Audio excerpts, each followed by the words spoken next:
I woke up from a car crash, a very rich woman. I also happened to have amnesia. The moment I opened my eyes, there was a gorgeous guy next to me.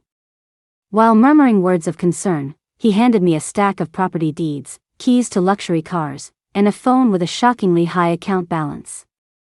After half an hour of staring blankly, trying to process it all, I asked, "So you are?" The man looked up, his face perfectly serious. "Your boy toy." I took a deep breath. Still. I'm this rich, and I only have, just one? A second later, his face darkened, and he stormed out, slamming the door behind him. I stared at the door, still clutching the phone he'd shoved at me. The screen was lit up, and the string of zeros made my head spin. This boy toy sure had a temper, though. Just as I was muttering to myself, the door was pushed open again. The man was back. He sat down in the chair next to me without a word. Why did he seem kind of pissed off now? I ventured carefully, "What's your name?" He looked up at me, a hint of innocent amusement in his eyes.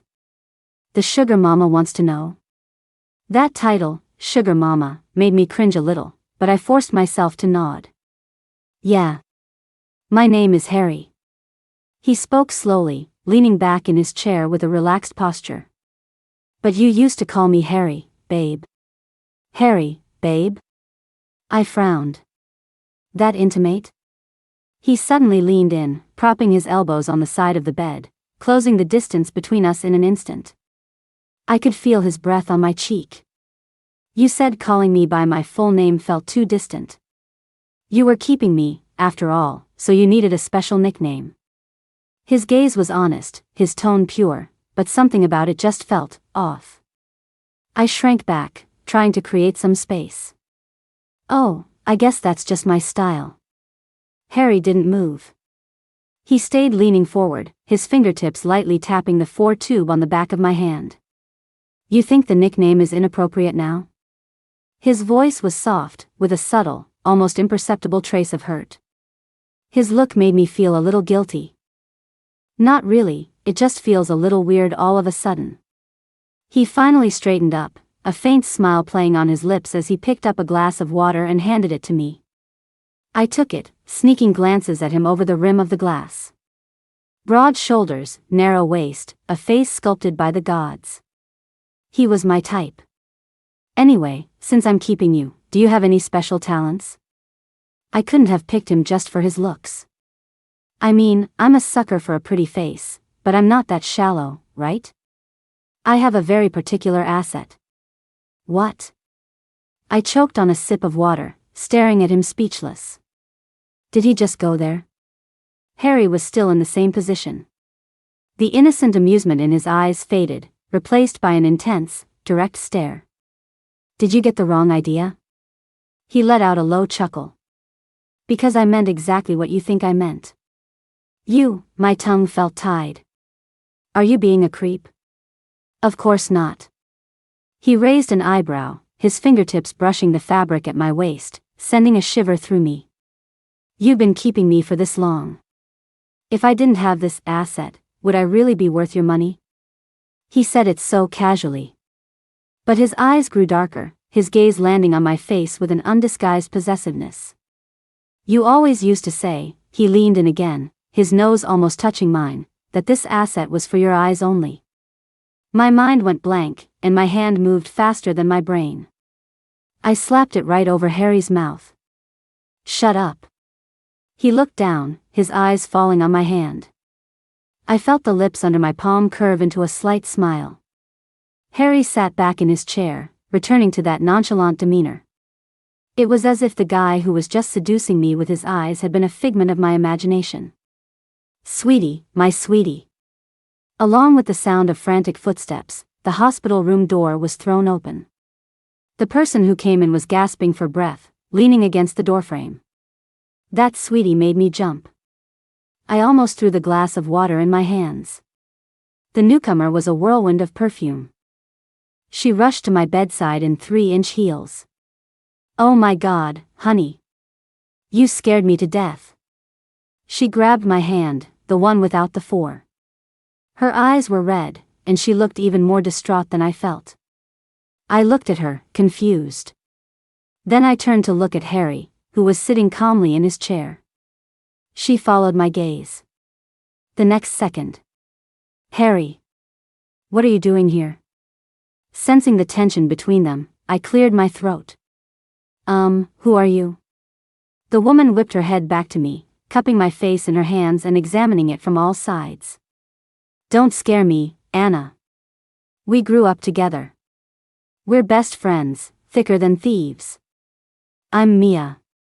You don't remember me? I tried to search for the name in my empty brain. Nothing. I could only shake my head honestly. Tears instantly welled up in Mia's eyes. It's over, she hit her head and lost her mind. She even forgot her number one bestie in the entire universe. As she cried, she shot a vicious glare at Harry. It's all his fault. He's bad news. I told you men were trouble, but you wouldn't listen. She was shaking me so hard I felt dizzy. Wait, I put a hand to my forehead. But then Harry suddenly spoke, his voice low and tinged with a barely detectable hint of hurt. Your best friend doesn't seem to like me very much. My heart softened, and I instinctively wanted to defend him. Mia? Don't say that, he's... I trailed off. How was I supposed to praise him? By talking about his special asset? I couldn't say that in front of my best friend. Seeing me defend him only made Mia angrier. Anna, snap out of it. What does he have besides that pretty face? He's just your... Ms. Lynn. Harry cut her off. He stood up. He was smiling, but there was an undeniable sense of pressure coming from him. I think you have a message on your phone. What message? Mia muttered as she pulled out her phone, but she froze the moment she unlocked the screen. I saw her eyes widen as she stared at the message. Shall we have a private chat? Harry asked her. Mia bit her lip, shot him another glare, and finally tossed her head in defiance. Fine. Let's chat. She stormed out. Harry followed her at a leisurely pace. As he passed my bed, he even freed a hand to gently ruffle my hair. I'll be right back. I watched them leave, one after the other.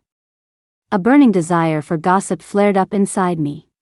Something was definitely off between them. If my leg wasn't in a cast, I'd be all over that drama. The moment the door closed, I perked up my ears, trying to eavesdrop. Unfortunately, the soundproofing in this VIP room was too good. I couldn't hear a thing. About 10 minutes later, just as I was getting antsy, the door finally opened. Mia walked in first, her eyes still red. But the indignant expression on her face was gone. In its place was a look of someone who was suffocating. It was a look of someone who was completely and utterly defeated. Harry followed behind her. He was composed, with a faint, almost invisible smile on his lips. All done talking? I asked curiously. Mia forced a smile that was uglier than a grimace. She sat back down by my bed and let out a heavy sigh. All done. You two didn't get into a fight, did you? I asked, carefully studying her expression. No. Mia's voice was weak. I was out of line just now. Huh. I was even more confused. I shouldn't have been so harsh with him. As Mia spoke, she cast a guilty glance at Harry. I was just testing him. To see if his feelings for you are genuine. After all, he's so popular. I was worried you'd be blinded by his charm. I was so moved I could have cried. I grabbed her hand. Mia. You really are my best friend. You went through so much trouble for me. Mia's mouth twitched, and she let out a couple of dry laughs. With my leg in a cast, getting discharged from the hospital was pure chaos. Harry, however, was completely at ease, handling everything by himself. He settled me into the passenger seat of a flashy red sports car and fastened my seatbelt. He winked at me. Let's go home. Home was a standalone villa halfway up a mountain, complete with a huge outdoor pool. Looking at the lavish decor, I couldn't help but sigh. I really knew how to live, didn't I?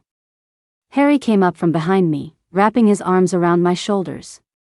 He rested his chin in the crook of my neck, his voice laced with amusement. Yep.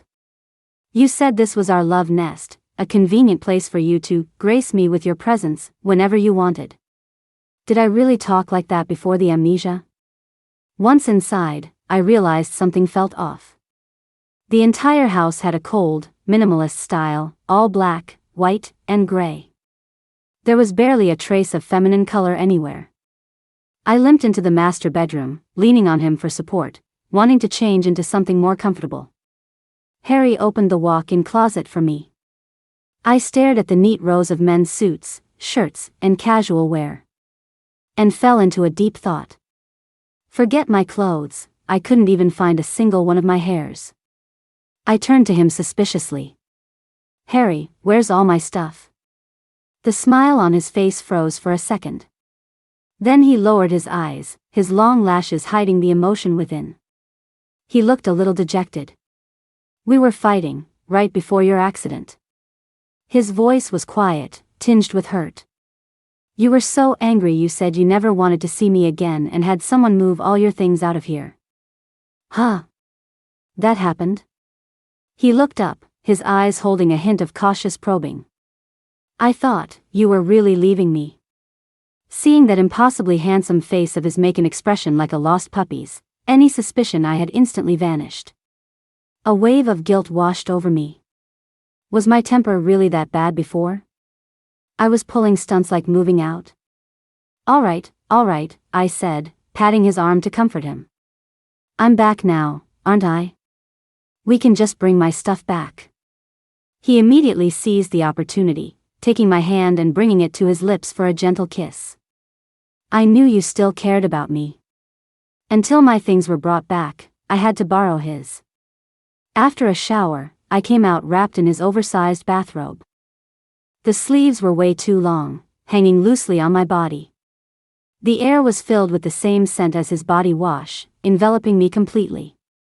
It was a strange feeling. Like I was completely possessed by his scent. Harry was holding a hairdryer. When he saw me, he beckoned me over. I obediently sat down on the edge of the bed. He expertly started drying my hair. The warm air blew across my scalp. His fingertips would occasionally run through my hair, and it was so comfortable I almost fell asleep. After the humming of the hairdryer stopped, the room fell silent. I felt his breath on my ear, warm and a little ticklish. Anna, he suddenly said my name, his voice low and husky. My heart skipped a beat. I instinctively turned my head, just in time to meet his deep-set eyes. Those eyes looked like they could pull me in completely.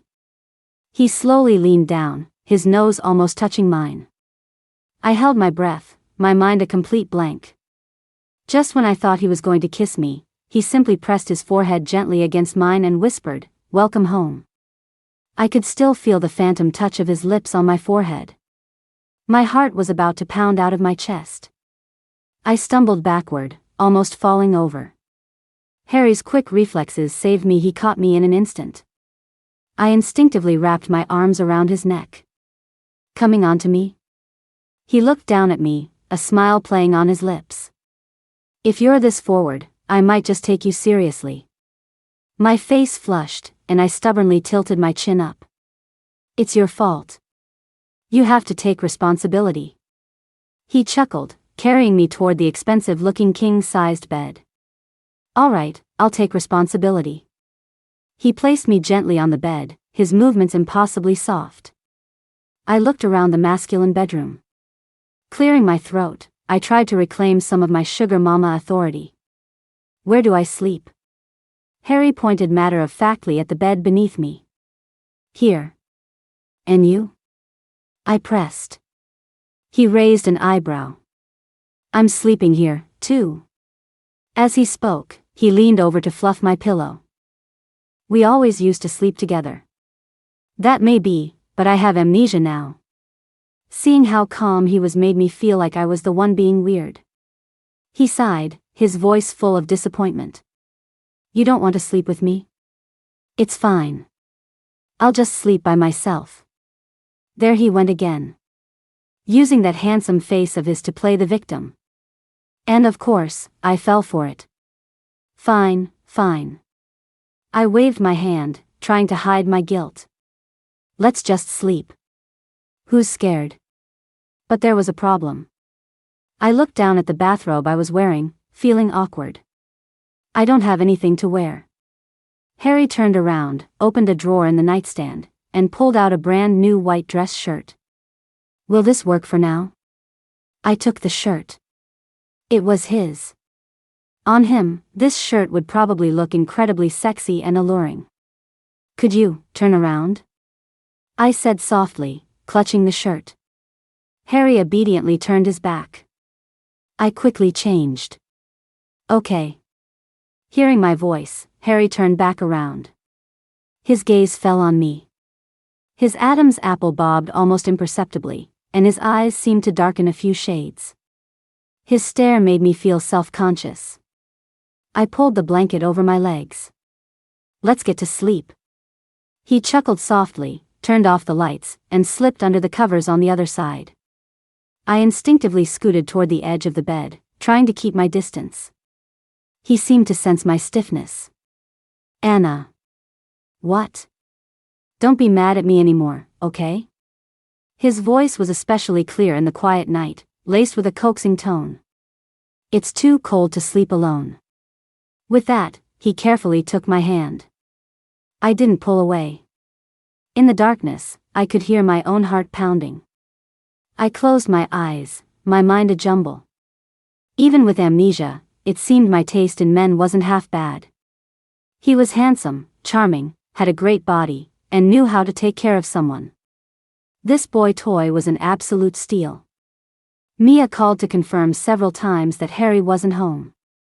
Only then did she sneak into my house like a secret agent. The moment she walked in, Mia acted like she was meeting a contact in a spy movie. He's really not here? Her antics made me laugh. I sat down on the sofa, leaning on my crutches. Really, he's not. He had to go out. Mia finally breathed a sigh of relief, patting her chest. She started looking around the villa with abandon.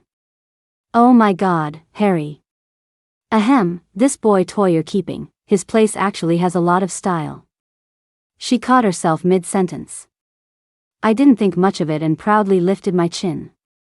Of course. The men I pick are top-notch. Mia's mouth twitched. She walked over to the fireplace, her gaze falling on a row of picture frames on the mantel. TSK, they're all solo pictures of him. She picked up a frame, her tone carrying an unreadable undertone. Why don't you have any of your own pictures out?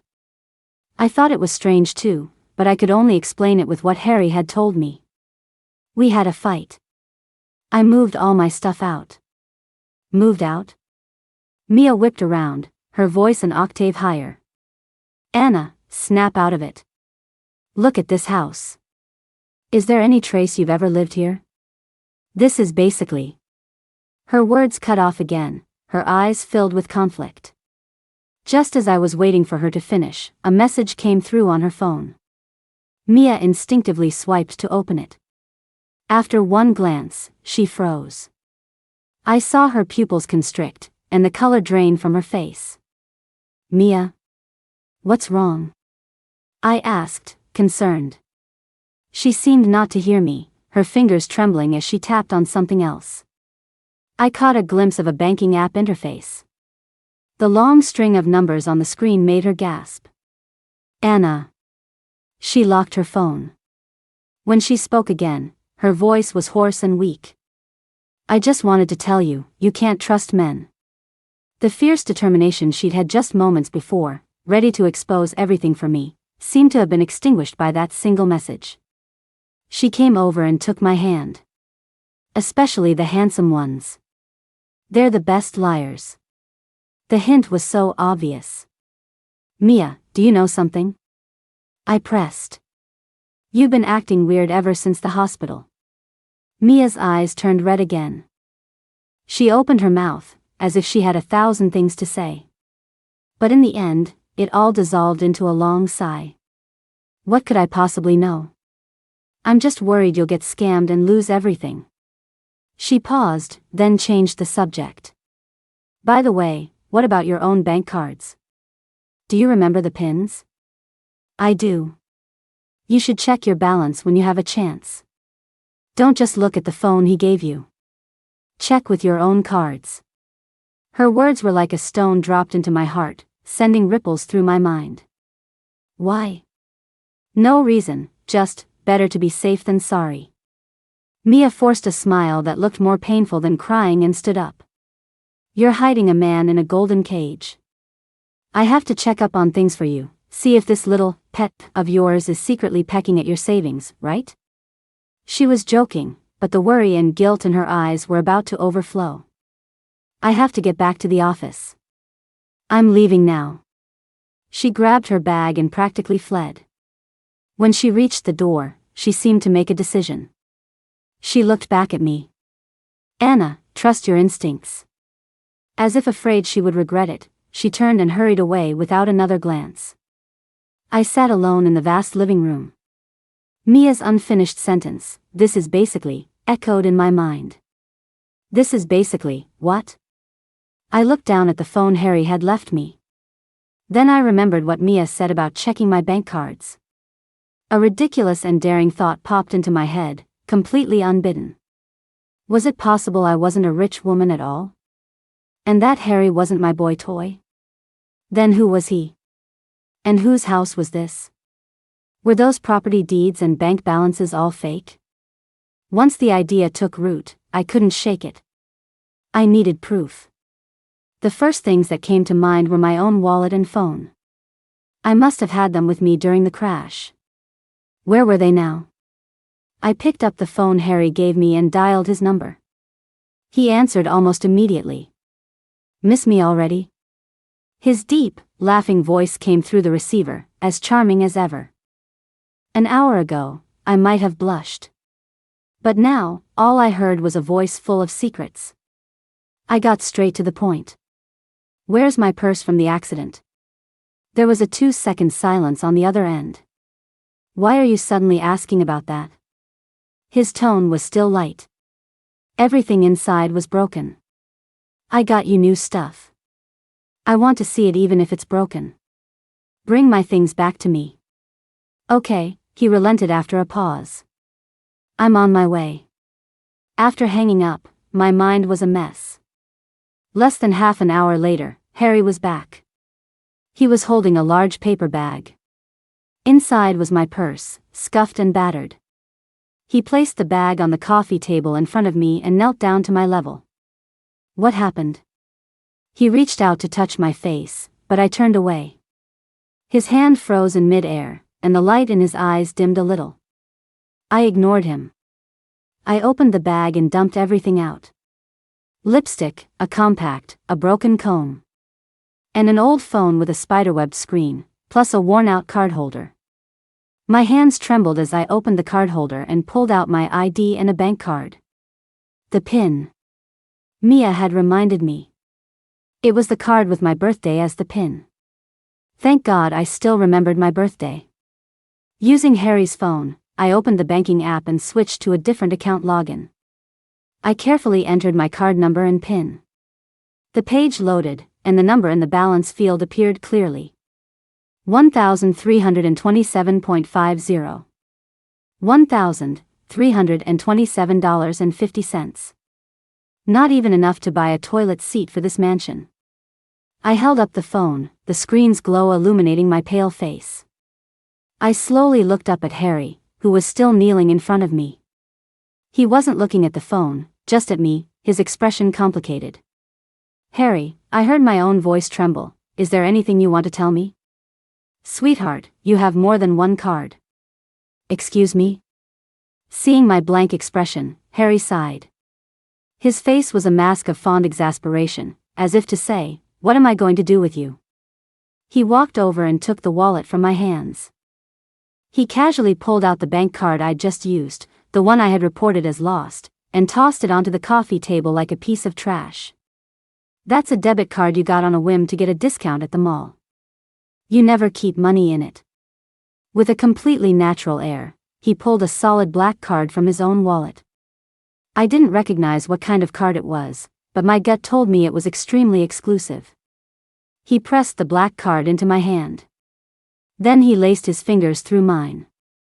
He nuzzled my hand with his impossibly handsome face. His voice turned soft and pleading again. Don't you put my allowance on the supplementary card linked to this one? Sweetheart, your memory is so bad after the accident. Don't you love me anymore? You actually doubted me, doubted that your love was enough to support me. I'm so hurt. I need to eat 3 bowls of rice for dinner tonight, or I won't be okay. His seamless performance left my head spinning. Mall discount? Debit card? Supplementary black card? I understood all the words. But strung together, coming from his mouth, they sounded so confident, so irrefutable. I looked down at the premium black card in my hand. Then I looked up at his face, which was screaming, I'm hurt, come comfort me. Just like that, my suspicion was swept away by his simple excuse, you have more than one card. I hadn't caught him. Instead, he'd turned the tables on me. Now I was the one who looked like an unreasonable sugar mama who didn't trust her boyfriend. I took a deep breath, clutching the card tightly. No. Something was still wrong. I sat on the couch, the weighty black card clutched in my hand. My mind was a complete mess. Harry was already humming a little tune as he started making dinner. It was as if the intense confrontation moments ago had been nothing more than a harmless lover's spat. He had even declared that to make up for hurting his fragile little heart, I had to let him add 2 extra dishes to tonight's meal. I watched his back as he bustled around the open-plan kitchen, wearing a pink teddy bear apron.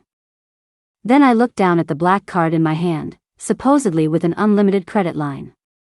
The whole world felt surreal. If I really was that rich, why didn't I have a single subconscious memory of this card? He said it was my primary card. Fine. The proof is in the pudding. I took a deep breath, picked up the phone, and opened the banking app again. This time, I didn't try to log into any account. Instead, right from the home page, I found the option for card activation or link new card. It was the simplest, most direct way to verify. If this card was mine, it had to be linked to my personal information. I meticulously entered the number from the black card.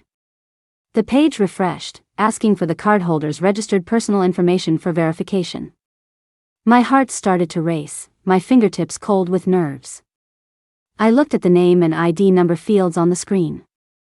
I carefully typed in my name and my ID number. The one I had just found in my old wallet, the one I knew was correct. After entering the last digit, I held my breath and hit confirm. The page loaded for a fraction of a second. And then, a bright red exclamation point and a line of cold, hard text popped up. The card number and personal information you entered do not match. Please check and try again. Do not match. Those 3 words were like a bolt of lightning, clearing all the fog in my mind. I didn't need to know whose card this was. I just needed to know it wasn't mine. That was enough. Everything. The identity as a rich woman, the kept pretty boy, the house full of luxury goods. It was all an elaborate mirage he had constructed. A complete and utter lie. Harry, who are you really? Why go through all this trouble to create this fabrication? Just then, Harry walked out of the kitchen carrying a plate of fragrant sweet and sour pork ribs. He had a brilliant, proud smile on his face. Sweetheart, come and try this.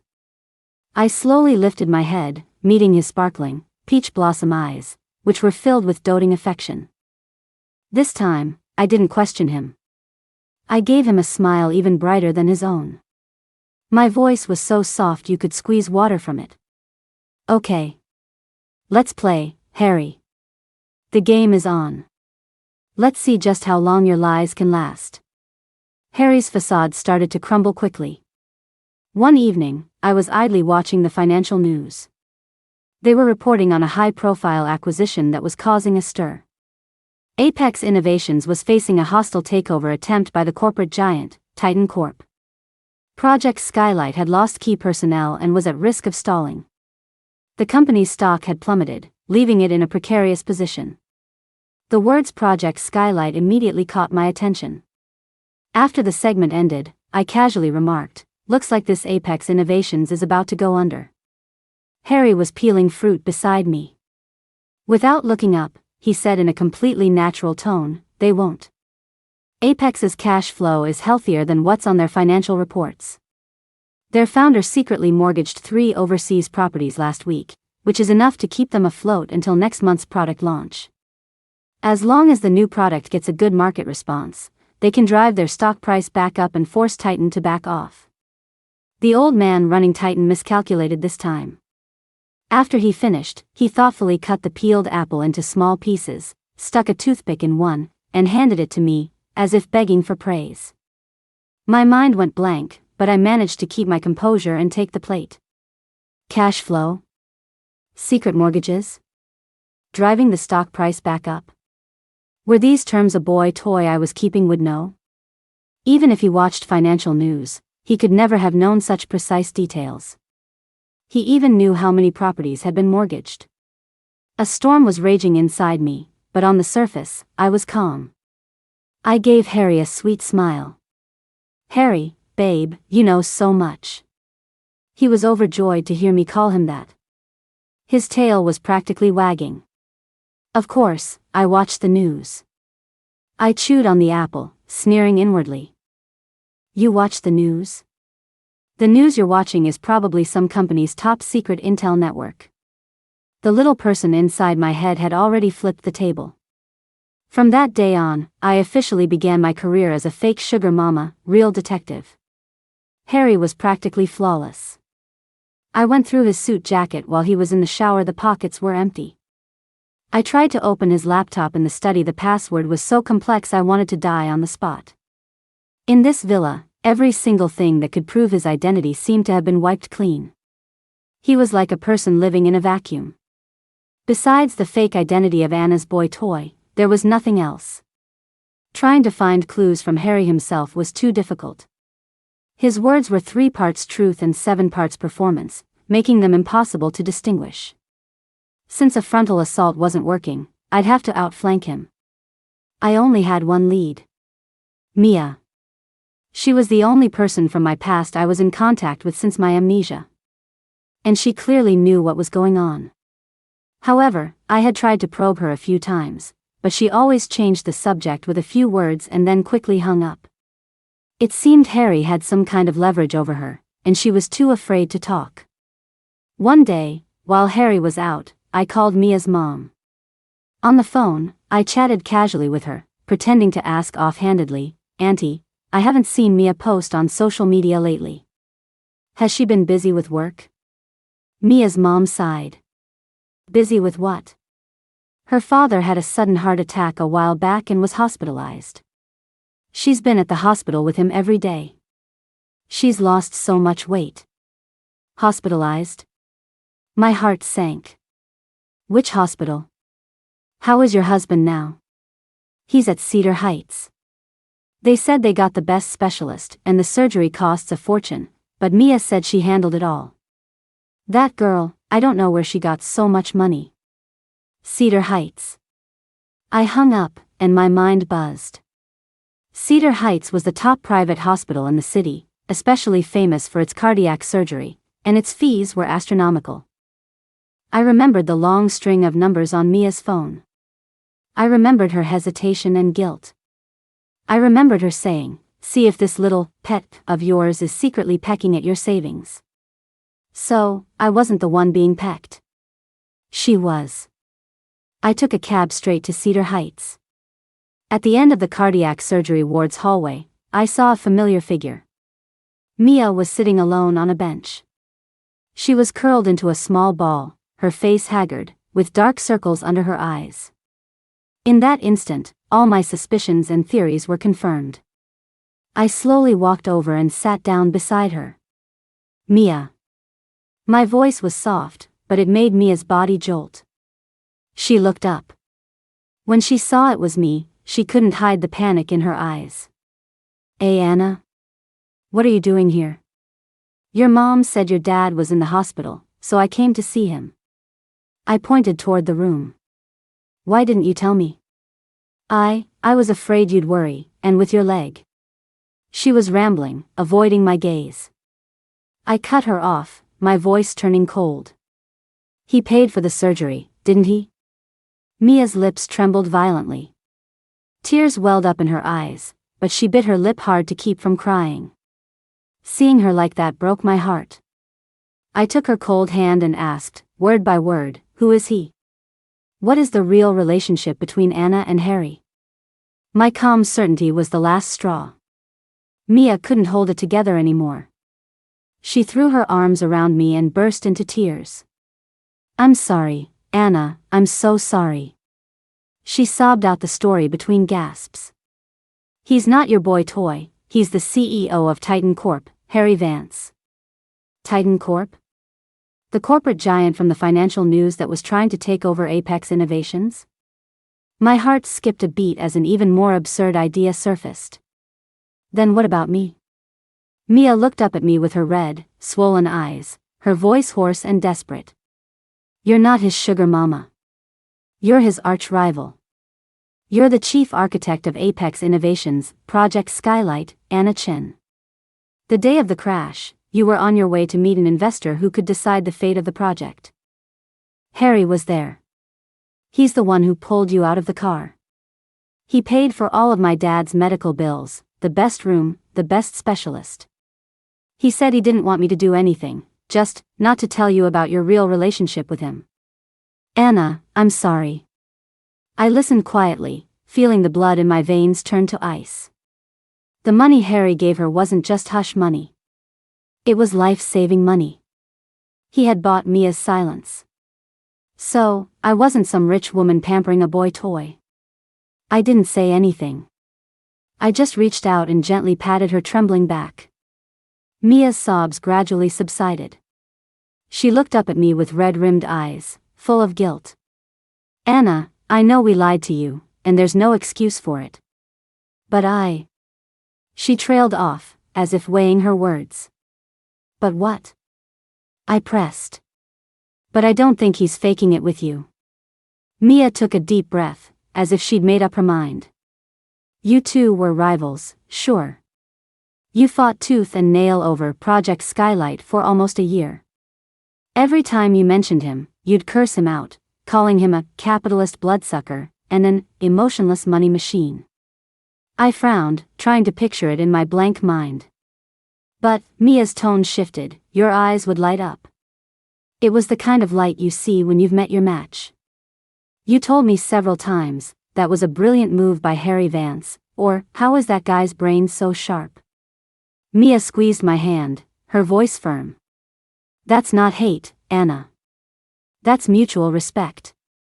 I always thought there was something going on between you two. He knew he had no reason to get close to you, but fate gave him a chance, and he was willing to do anything to take it." Mia's words were like a key, unlocking a door I had never peeked through before. Behind it was the tangled past between me and Harry. It was competition, a game of strategy, but also a kind of admiration and respect only we could understand. "I always had a feeling," Mia said, looking at me with a strange light in her eyes, "that you two would end up together one way or another." "Another way?" I looked at Mia, then thought of Harry's innocent, loving face. I remembered the careful way he dried my hair. I remembered the gentle welcome home when he pressed his forehead against mine. The lies were cold, but the warmth in those moments was real.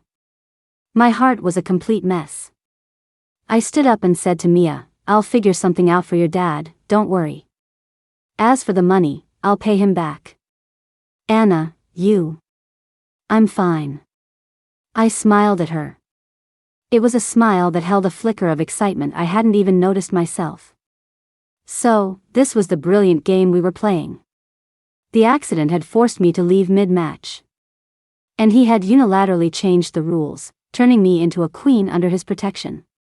Now, I knew the truth. I returned to the villa on the mountainside. The moment I pushed open the door, the aroma of food wafted from the kitchen. Harry was wearing that ridiculous pink teddy bear apron, humming a tune as he prepped ingredients. I didn't take off my shoes. I walked across the polished marble floor in my heels, step by step, until I reached the kitchen island. He heard my footsteps and turned around. His smile was proud, as if expecting praise. "Sweetheart, you're back. Perfect timing. We're having beef Wellington tonight, I just got." He never finished his sentence. Because I was just staring at him quietly.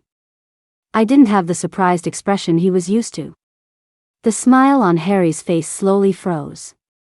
The light in his eyes changed from pure joy to something deeper.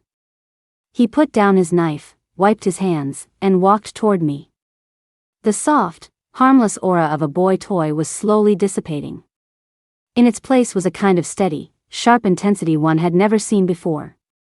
He stopped in front of me, less than 2 feet away. "What's wrong?" His voice was still gentle, but it no longer had that deliberately pleasing softness. I looked up, meeting his bottomless eyes. I smiled. It was the first time I had shown him a smile that wasn't part of an act. I said, "Harry Vance." The Harry Vance behind Titan Corp. It wasn't a question. It was a statement. I saw it clearly. The last glimmer of light in his pupils vanished. My words had torn away his final disguise. He was silent for a full 30 seconds. He just looked at me, as if trying to see straight through me. Then, he chuckled softly. It was a laugh of relief, mixed with a hint of resignation and indulgence. He raised his hand. He meant to ruffle my hair like he always did, but he paused mid-air. In the end, it just rested lightly on my shoulder. "You remember?" "No." I shook my head, the curve of my lips widening. "I figured it out." I pointed to my own head. "It's still empty in here, but my brain still works." "Is that so?" Harry said quietly, his expression complex. "Sooner than I expected." "So?" I took a step forward, closing the distance between us. My tone was calm, not accusatory. "The great Mr. Vance, CEO of Titan Corp., condescended to play this sugar mama and boy toy game with me for so long. Can you tell me what your goal was?" "Anna," he said my name, his voice low and serious. "I wasn't playing a game, and I wasn't making fun of you." "Not a game?" I met his gaze. "Then tell me what this is. It doesn't exactly seem like a random act of kindness." My words made Harry's brow furrow tightly. "In your eyes, are we just competitors?" I tilted my head slightly. "Is there any other relationship between us?" He suddenly reached out and pulled me into his arms. I crashed into his hard chest, unprepared. My nose was instantly filled with his pleasant scent. I didn't struggle. I just quietly felt the sudden tension in his muscles and the frantic beating of his heart. "Anna," he murmured, his head bowed. His hot breath washed over my ear, his voice impossibly hoarse. "Forgive me for being so stupid. I didn't know how else to get close to you, so I grabbed the only chance fate gave me. Lying to you was probably the dumbest way to do it." My heart constricted. His sudden confession sent ripples through my mind. I even wondered if I wasn't Harry Vance, not the CEO of Titan. His arms tightened around me. Maybe we could have had a much more heart-pounding first meeting. My body tensed in his embrace. All my composure, all my analysis, seemed to crumble in the face of his raw honesty. Harry seemed to sense my stiffness. He held me even tighter, as if afraid I might vanish at any moment. His voice was right beside my ear. Every word carried a searing heat. "The day of the crash, when I pulled you out of that twisted wreck of a car, you were covered in blood. You were fading in and out of consciousness, but you held onto my collar and wouldn't let go." With every word he spoke, a locked door deep in my mind was knocked upon. "You looked at me, and there was no fear in your eyes, only defiance. The last thing you said to me before you passed out was, Project Skylight cannot fail. Project Skylight cannot fail. Those 4 words were like a clap of thunder, exploding in my blank mind. Countless forgotten fragments came rushing back. The screech of tires, the violent impact, the twisted metal, the smell of gasoline. And a face, etched with panic. The face I had seen at countless business galas, the face I had sparred with in countless bidding meetings. It was Harry. I remembered him ripping his expensive suit jacket to drag me from the car, which was seconds from exploding. I remembered the gash on his arm, so deep you could see bone. I remembered grabbing his collar, using my last ounce of strength to shove a USB drive, the one containing the core data for Project Skylight, into his pocket. I remembered looking at him. My greatest competitor. And in my final moments, the only person I could think to trust. It was him.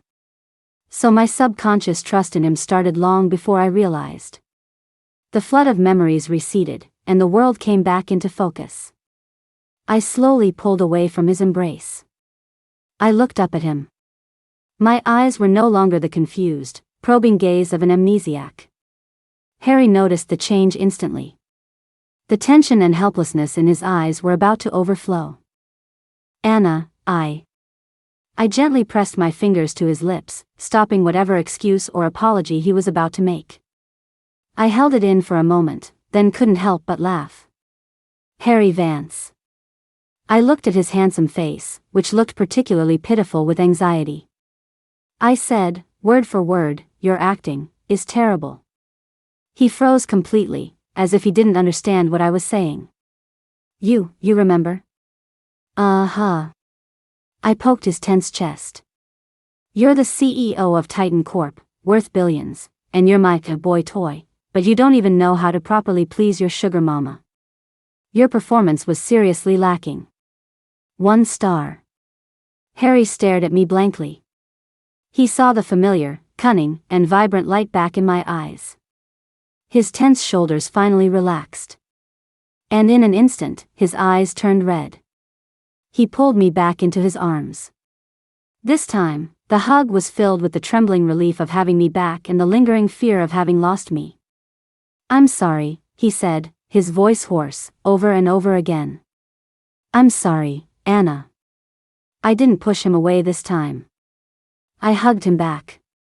My cheek rested against his warm chest, listening to the heart that was pounding wildly for me. Harry. Yeah? The money you paid for Mia's father's surgery, I'll pay you back with interest. Okay. Project Skylight. I'm not giving up on it. The competition between Apex and Titan will continue. Okay. And I met his deep gaze, a triumphant smile playing on my lips. You lied to me for this long. I'm going to make you pay for that, too. He looked down at me, his eyes filled with an all-encompassing love and indulgence, and gently kissed my forehead. Okay. Whatever you say. He paused, then nuzzled my nose with his. His voice held a hint of cautious probing. So what, are we now? I looked at this face, so close to mine. The face I once hated the most and admired the most. My heart suddenly softened. I stood on my toes and pressed a kiss to his lips. We are. I mimicked his usual nonchalant air. I tilted my head, smiling like a cat that got the cream. Rivals. Get ready to partner on a lifelong project with the highest possible return on investment. Project name. A lifetime. Epilogue, Harry's perspective. Before I met Anna Chen, my world was made of data, financial reports, and predictable investment returns. Everything was precise, cold, and under my control. Until Project Skylight appeared out of nowhere. The first time I saw her was at a bidding conference. She was wearing a sharp, tailored white suit, speaking eloquently on stage. Behind her was the blueprint for Project Skylight. But she herself was more dazzling than any blueprint. Her thinking was clear, her logic was tight, and every detail was flawlessly argued. She even deflected the tough questions my team had prepared with effortless grace. That was the first time in the business world that I felt a thrill I could only describe as a threat. My VP whispered in my ear, "Mr. Vance, that's Anna Chen. She's a genius architect, Apex Innovations poached from Silicon Valley. She's the soul of Project Skylight. I think we've run into a tough opponent this time." I looked at the woman on stage, her eyes bright and confident, and a smile crept onto my face. More than a tough opponent. She was a diamond, one I was willing to give my all to challenge. From that day on, the name Anna Chen started appearing frequently in my life. We became known throughout the industry as arch-rivals. We argued fiercely for the same investors, we schemed and fought for market advantage. She called me an emotionless money machine, a capitalist bloodsucker. I once got a recording from a corporate spy. It was from one of her team meetings. In the recording, her voice was tired but still full of energy. "Forget how much money Harry Vance at Titan is throwing at marketing. Our core is technology. Technology. As long as Project Skylight's core algorithm is advanced enough, the market will have to recognize us. Besides throwing money around, what else can that Vance guy do?" Listening to her frustrated yet fiery voice, I actually found it a little amusing. My assistant asked me, "Mr. Vance, should we use our media contacts to retaliate against these baseless claims?" I waved my hand. No need. The more she cursed me, the more pressure I was putting on her. And the more she cared about me as a rival. That feeling wasn't bad. I began to unconsciously pay attention to everything about her. One night, late, after I had finished my work, I inexplicably had my driver take me to the Apex Innovations building. Through the bright, floor-to-ceiling windows of a coffee shop, I saw her. She had shed her usual battle armor. She was just wearing a simple sweatshirt, her hair tied up in a messy bun. She was typing away at her laptop. I didn't go in. I just sat in the car and watched her for half an hour. I watched her run her hands through her hair in frustration. I watched the corner of her mouth turn up in triumph when she solved a problem. I watched her stretch wearily, revealing a sliver of her slender waist. In that moment, I suddenly felt that the emotionless money machine she talked about had just felt a gentle thump in its chest. What really made me realize my feelings was at a charity gala. She was there representing Apex Innovations. She wore a wine-red gown that day. It stripped away her professional sharpness, replacing it with a stunning, heart-stopping beauty. I saw her get cornered by a few sleazy investors, their words flippant. She handled them flawlessly, but her eyes had turned to ice. I walked over with a glass of champagne. I naturally stood beside her, shielding her from their predatory gazes. "Ms. Chen, long time no see." She was startled to see me, then immediately put on her guarded expression. "Mr. Vance, what a coincidence." That night, for once, we weren't at each other's throats. After the gala, I saw her in the parking garage with her best friend, Mia. Mia was holding her arm, asking gossip. "Hey, I saw that. Harry Vance totally saved you back there. Seriously, he's really handsome. You two actually look good together. Why don't you two just stop fighting and get together? A power couple, you'd be unstoppable." I instinctively stopped and hid behind a concrete pillar. I heard Anna let out a soft, helpless laugh. "What do you know?" she said. "People like us are born to be rivals." But. She paused, her voice tinged with an admiration she didn't even seem to notice herself. "That move he pulled today was ruthless, but it was also smart. That guy's brain, it's really something else." In that instant, my heart skipped a beat. So, while I was admiring her as my rival, she was looking at me the same way. We were the enemies each other most wanted to defeat, and also the ones who understood each other best. I watched her and Mia walk away, and for the first time, I felt an impulse. I wanted to walk up to her. Not as Harry Vance, CEO of Titan Corp. But just as a man. I wanted to tell her I didn't want to be her rival anymore. But my rational mind told me no. The walls between us were too high. If I spoke rashly, she would just see it as another business tactic. I needed a chance. A chance to shed my identity and get close to her without any reservations. I thought I would have to wait a long time.